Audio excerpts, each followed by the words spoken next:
हैं प्रकाश। प्रकाश से total question हम देखेंगे, कितने क्वेश्चन हैं। हम ऐसे प्रकाश से 130 क्वेश्चन रखे हैं। अगर आप ये देख के जाते हैं, तो आपके लिए बहुत ही काम आने वाला है। कोई भी एग्ज़ाम में जाइए, आपको काम ही आएगा। तो चलिए पहला प्रश्न आपके स्क्रीन पर है कि जब प्रकाश वायु से काँच में प्रवेश करता है, तो उसके कौन से गुण प्रभावित होते हैं? तो कौन से गुण प्रभावित होंगे बता दीजिए? तो हम बताएँगे तरंगदैर्घ्य और वेग दोनों प्रभावित होंगे, अगर प्रकाश की बात होगी तो। अगर प्रकाश वायु से काँच में जाएगा तब, ठीक है? अगर मान लीजिए दूसरा प्रश्न आपके स्क्रीन पर है, दूसरा प्रश्न है, एक माध्यम से दूसरे माध्यम में जाने पर प्रकाश का कौन-सा गुण अपरिवर्तित रहता है, मतलब नहीं बदलता है? बताइए। तो हम बताएँगे आवृत्ति, फ्रीक्वेंसी, ठीक है? Option number B. चलिए तीसरा प्रश्न है, प्रकाश से संबंधित खाली सवाल है, याद रखिएगा। प्रकाश तरंगों की प्रकृति कैसी होती है? बता दीजिए। तो ये तरंग भी होंगे, कण दोनों में समान रूप से होंगे, ठीक है? नेचुरल होंगे, ड्यू, ठीक है? डबल याद रखिएगा, दोनों में होंगे। ये कहने का मतलब समान होंगे। चौथे प्रश्न की हम बात करें तो हीरा, डायमंड के अत्यधिक चमकने का मुख्य कारण क्या है बता दीजिए? तो उच्च अपवर्तनांक है, ठीक है? Reflective index. चलिए ये भी चौथे प्रश्न हो गए।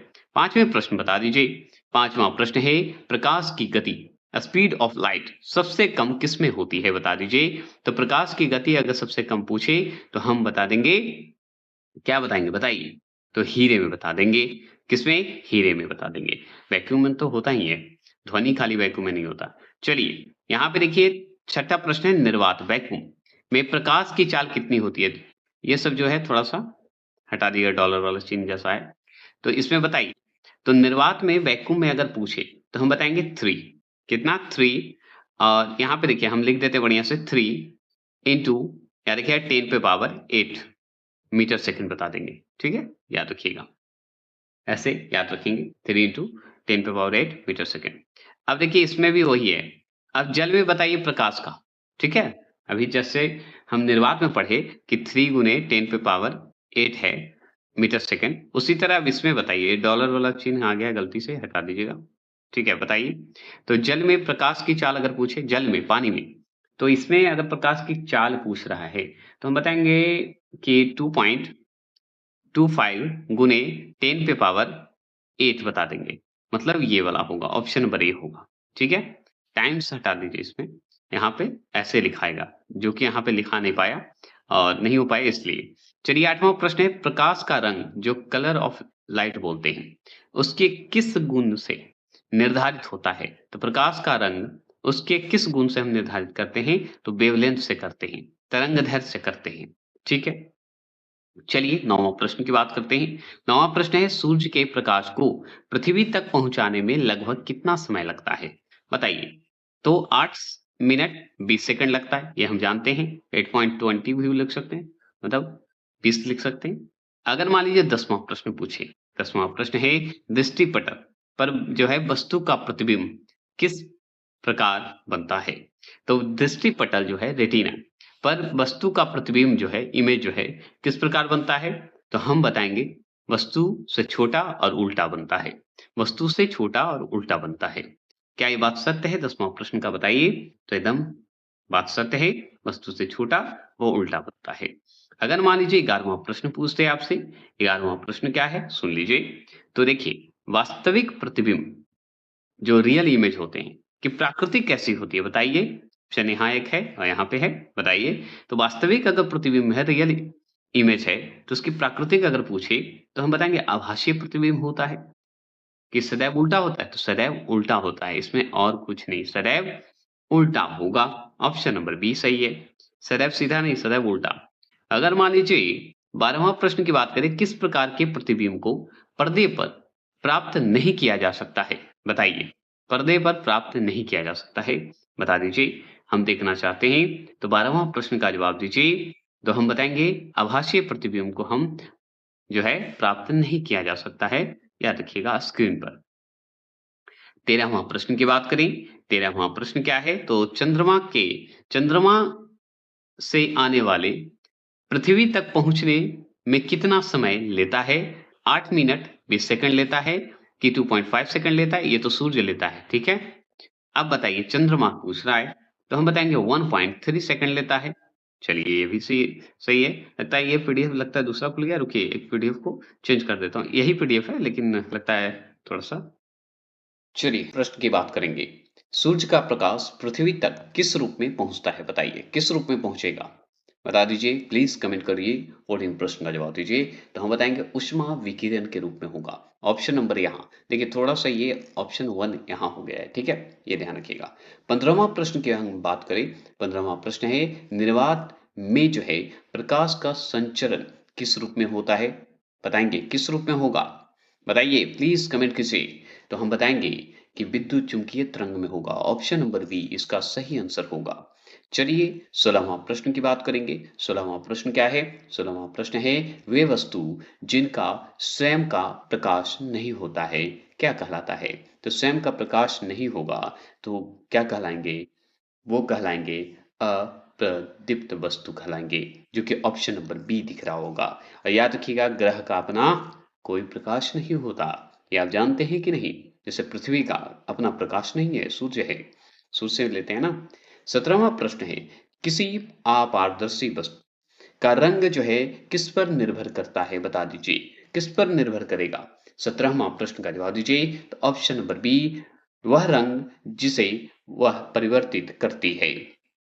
ऑप्शन नंबर हो गया। 18वां प्रश्न की बात करें। 18वां प्रश्न क्या है सुन लीजिए और बताइए।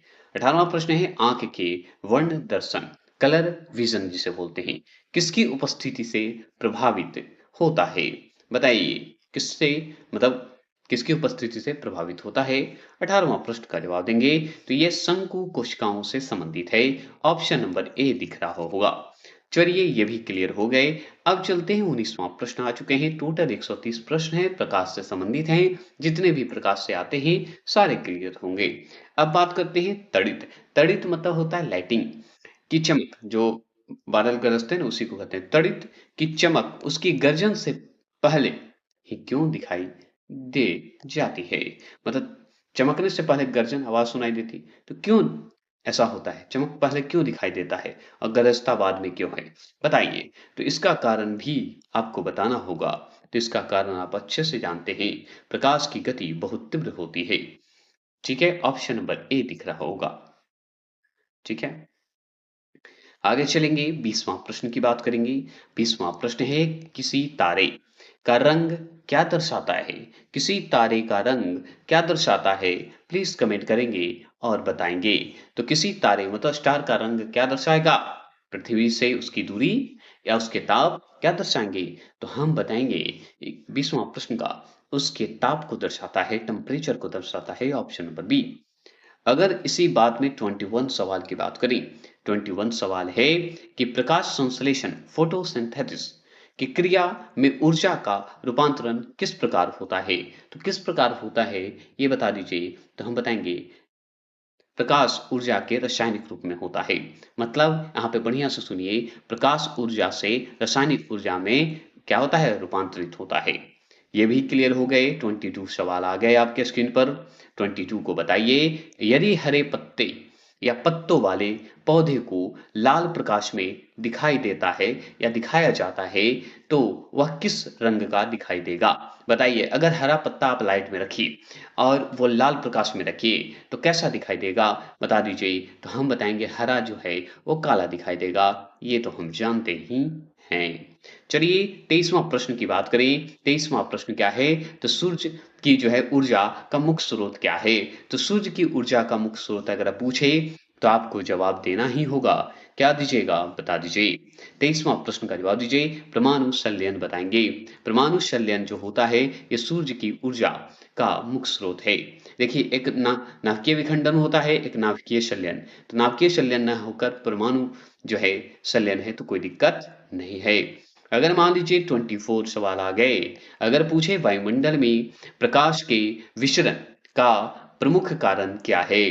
तो वायुमंडल में प्रकाश के विचरण का प्रमुख कारण आपसे पूछे तो आपको जवाब देना है। क्या देना है? तो धूल कणों की उपस्थिति के कारण होता है। क्या ये बात सत्य है? तो सत्य है। अगर मान लीजिए 25 सवाल आपके स्क्रीन पर है और जवाब दीजिए। कौन सी परिघटना यह सिद्ध करती है कि प्रकाश का एक अनुप्रस्थ तरंग है? बताइए, अनुप्रस्थ तरंग है, तो देखिए अनुप्रस्थ तो है, अनुदैर्घ्य तो हमारा ध्वनि था, लेकिन अनुप्रस्थ क्या है? प्रकाश है। तो कौन-सा है? मतलब कौन सिद्ध करता है? कौन-सी ऐसी घटना है भाई? बताएँगे तो हम बताएँगे ध्रुवन, ठीक है? ध्रुवन को ही ध्रुव को हम पोलर बोलते हैं, आप जानते हैं। चलिए 26 सवाल आपके स्क्रीन पर है कि दूरस्थ खगोलीय पिंडों और कृत्रिम उपग्रहों मतलब उपग्रह मतलब सैटेलाइट, कृत्रिम रूप से मतलब आर्टिफिशियल के वेग को मापने के लिए किसका उपयोग किया जाता है? खगोलीय पिंड और कृत्रिम उपग्रहों के वेग को मापने के लिए किसका उपयोग करते हैं? तो डॉपलर के प्रभाव को करते हैं। डॉपलर के प्रभाव का इस्तेमाल होता है, इसी के सिद्धांत पर होता है।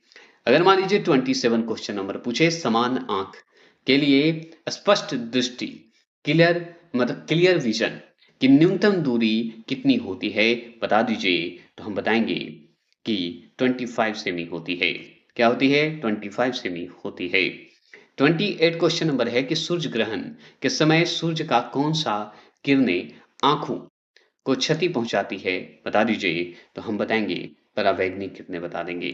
ऑप्शन नंबर सी परावैंगनी यूवी रे बता देंगे।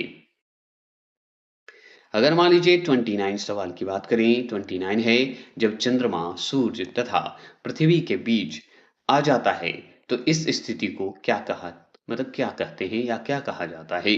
बताइए। तो अगर मान लीजिए चंद्रमा है और मान लीजिए सूर्य और ये पृथ्वी के बीच आ जाएगा चंद्रमा, तो क्या हो जाएगा? सूर्य ग्रहण होगा कि चंद्र ग्रहण होगा? तो चंद्रमा जो है सूर्य और पृथ्वी के बीच अगर आ गया तो क्या कहिएगा?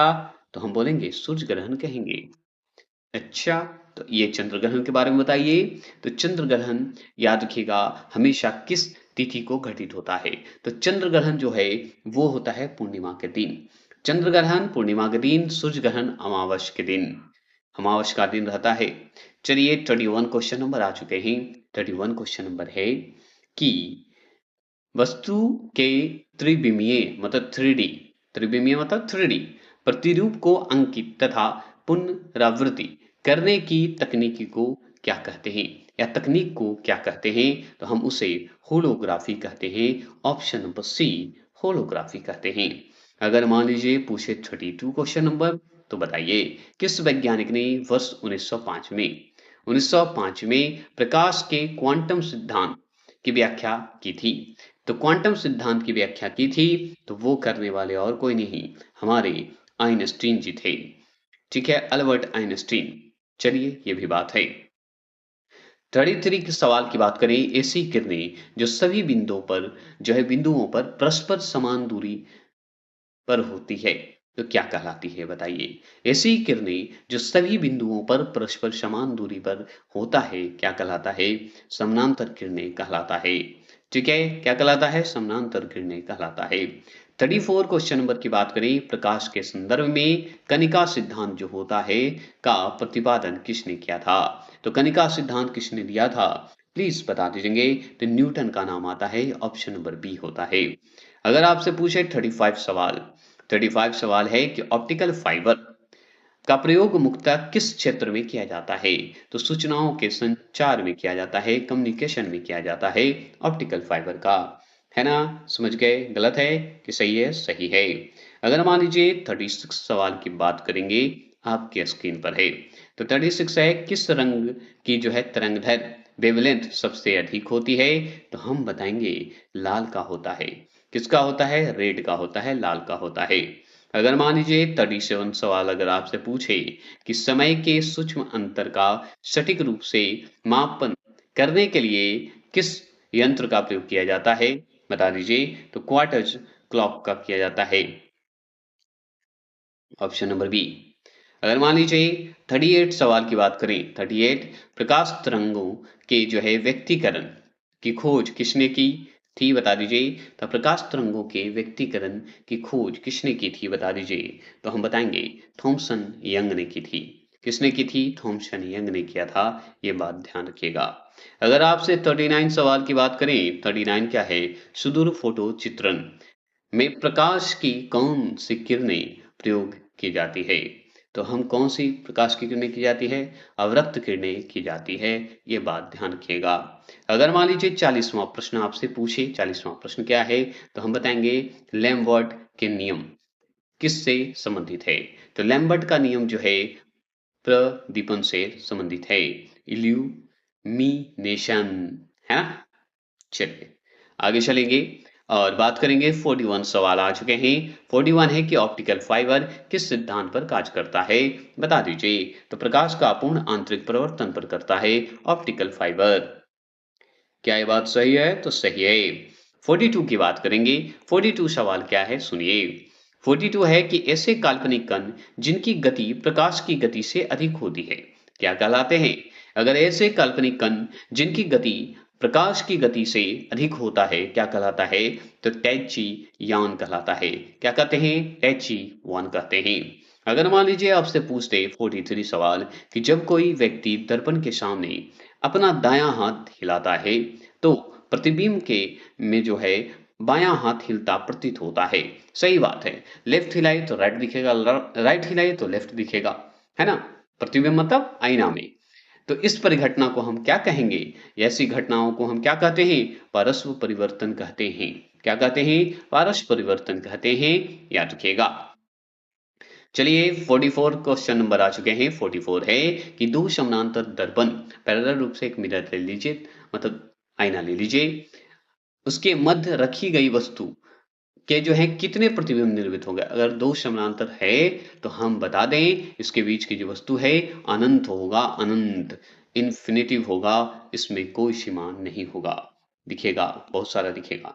चलिए 45 सवाल आपके स्क्रीन पर है। किसी व्यक्ति का पूरा प्रतिबिंब देखने के लिए एक समतल दर्पण की न्यूनतम ऊंचाई कितनी होनी चाहिए? अगर मेरा पूरा जो है शरीर का प्रतिबिंब हमको आईने में दिखाना है तो बताइए हमको किस तरह का समतल दर्पण की ऊंचाई रखनी होगी, हाइट रखनी होगी? तो हम बताएंगे व्यक्ति की ऊंचाई की आधी रखनी होगी। किसकी? व्यक्ति की ऊंचाई की आधी, ऑप्शन नंबर बी।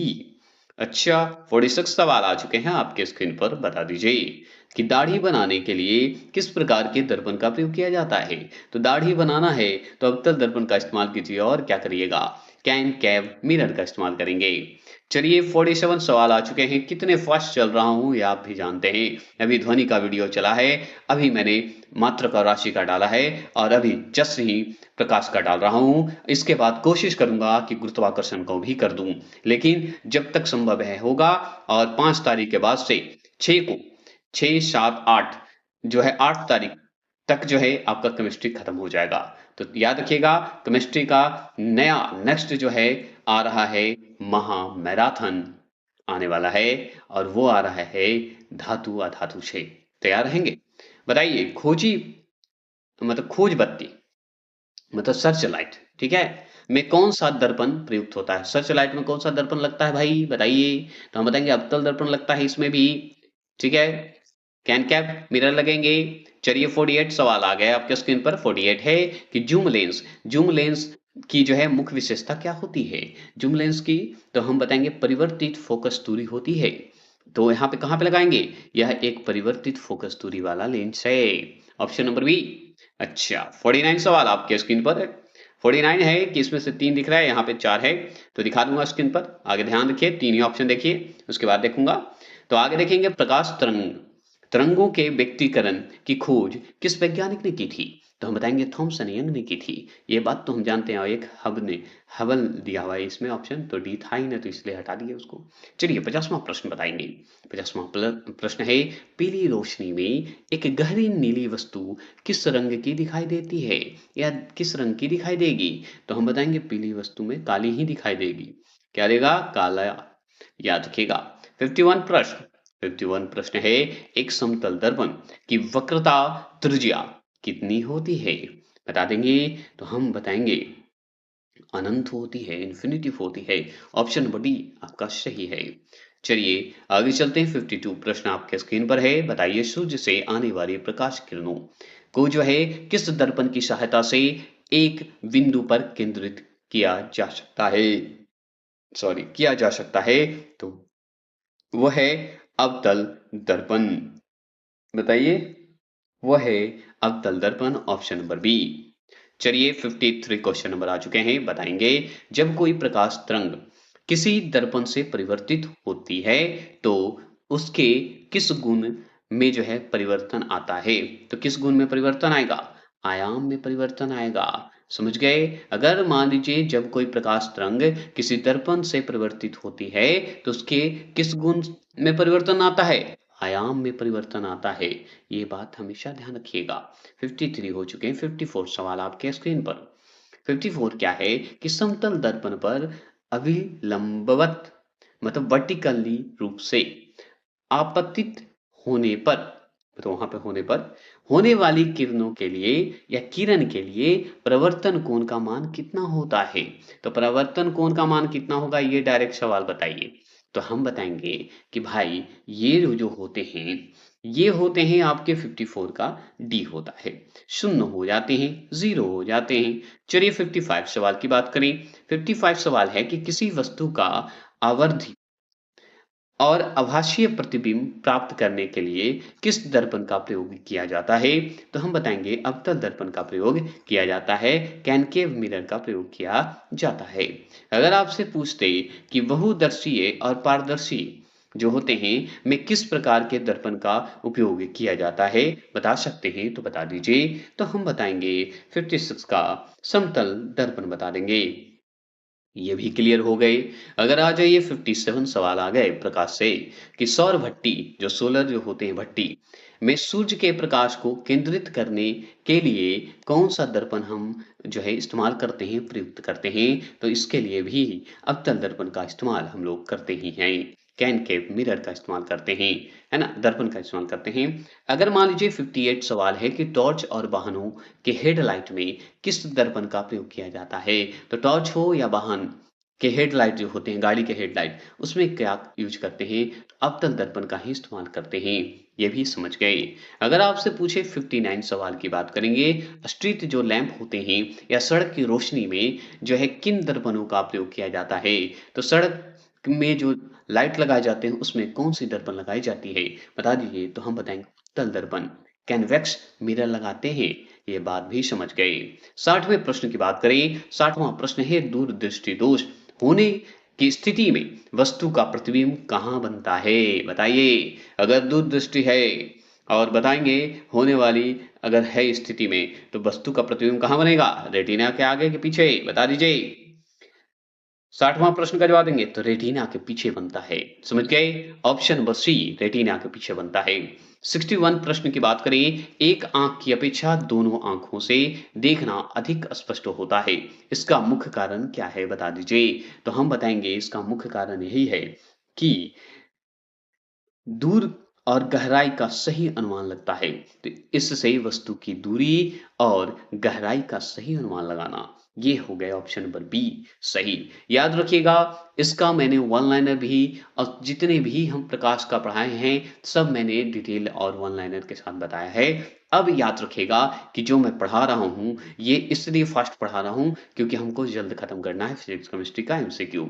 इसलिए आया हूँ फिर से नए आधार पे एनसीईआरटी का। तो कोई भी एग्जाम देने जा रहा हूँ इंडिया का या 10th का 12th का कोई भी एग्जाम हो, अवश्य पढ़ के जाइए, इससे ज्यादा सवाल नहीं आएगा, ये मैं वादा कर सकता हूँ। 62 सवाल है कि आंखों की रेटिना पर निर्मित प्रतिबिंब जो होता है उद्दीपन, उद्दीपन को बोलते हैं स्टूमुलस, ठीक है, या स्टूमुलिस बोल दीजिए, हटाने के बाद कितने समय तक बना रहता है? अगर मान लीजिए आंखों की रेटिना पर निर्मित हो रही है प्रतिबिंब, उद्दीपन हो रहा है, तो उसको हटाने के बाद कितने समय तक बना रहेगा हमारे आंखों पर? बताइए।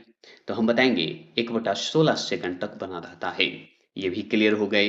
अगर आपसे पूछे 63 क्वेश्चन नंबर, पेरिस्कोप में जो है किस प्रकार के प्रिज्म का प्रयोग किया जाता है? तो हम बताएंगे समकोणीय प्रिज्म का प्रयोग करते हैं, राइट एंगल प्रिज्म का प्रयोग करते हैं। अगर 64 सवाल पूछे आपसे, यदि किसी चश्मे के लेंस की पावर +2 डायोप्टर हो तो उसकी फोकस दूरी जो है कितनी होती है?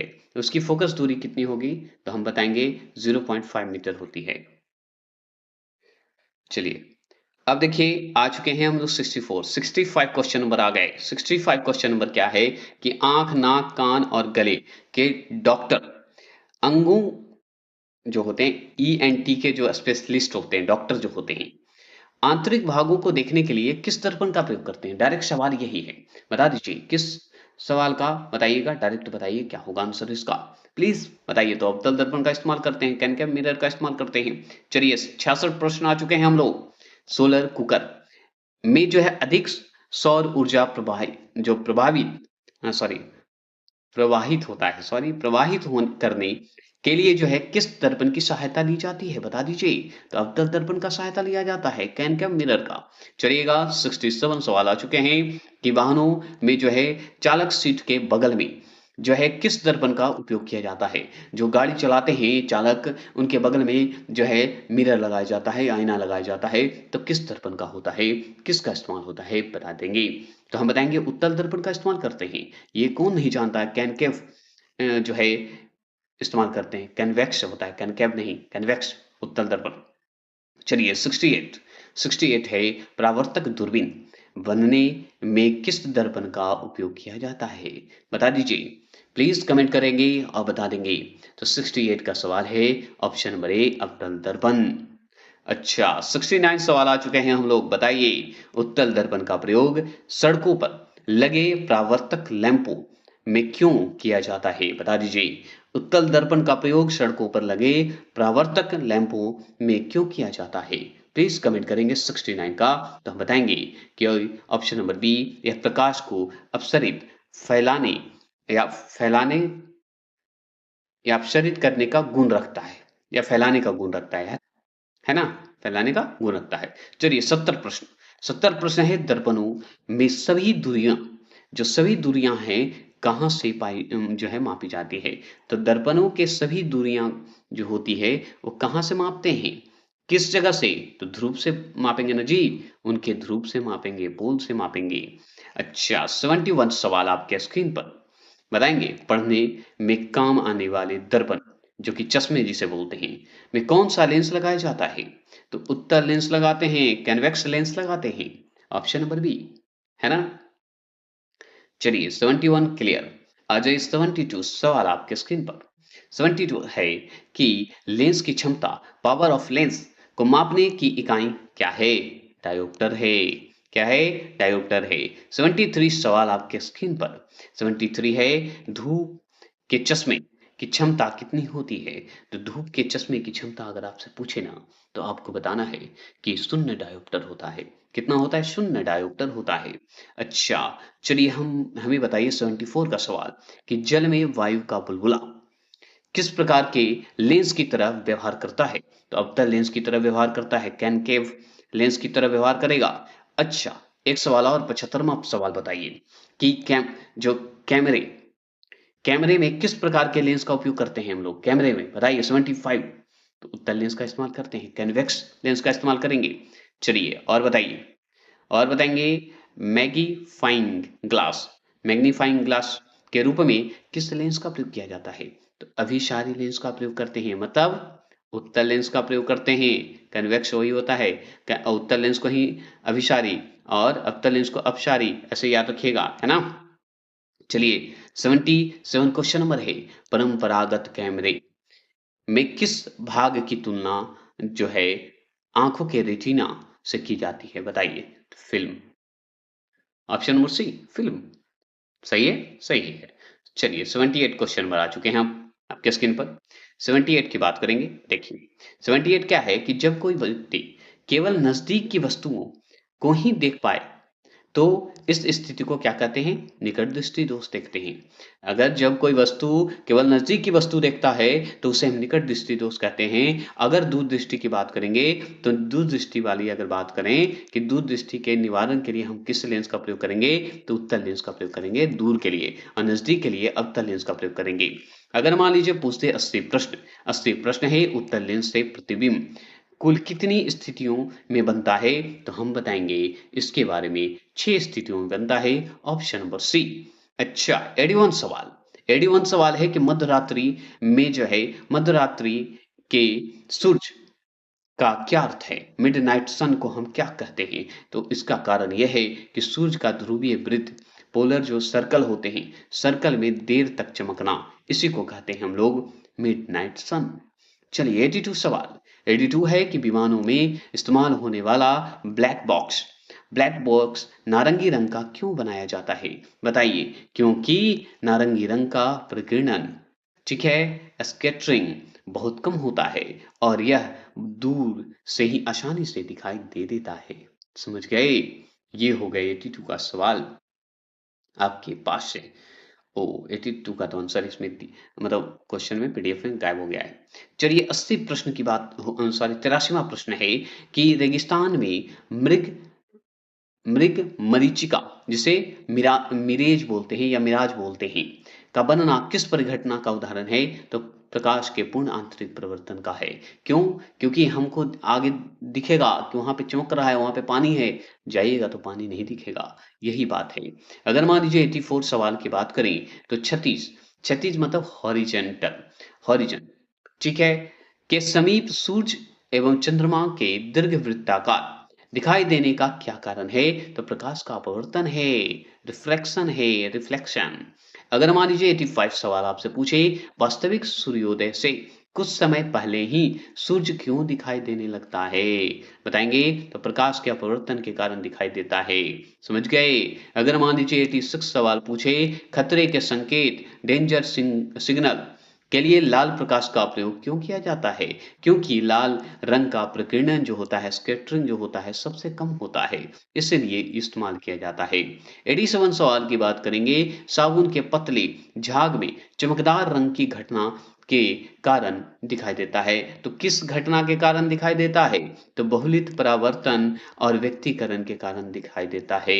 समझ गए? व्यक्तीकरण के कारण दिखाई देता है। अच्छा 88 सवाल है, इंडोस्कोप जो शरीर के आंतरिक अंगों की जांच करता है किस सिद्धांत पर कार्य करता है? तो प्रकाश के पूर्ण आंतरिक पर ही तो काम करेगा इंडोस्कोप। ये भी हम जानते हैं। क्या ये बात सत्य है? ये तो हम भी नहीं जानते, आपको बताना है। ये हो गए पूर्ण आंतरिक, सही है। चलिए 89 सवाल। 89 सवाल आपके स्क्रीन पर आ चुका है। 89 स्वच्छ जल वाले तालाब की आभासीय गहराई उसकी वास्तविक गहराई से कम क्यों दिखाई देता है?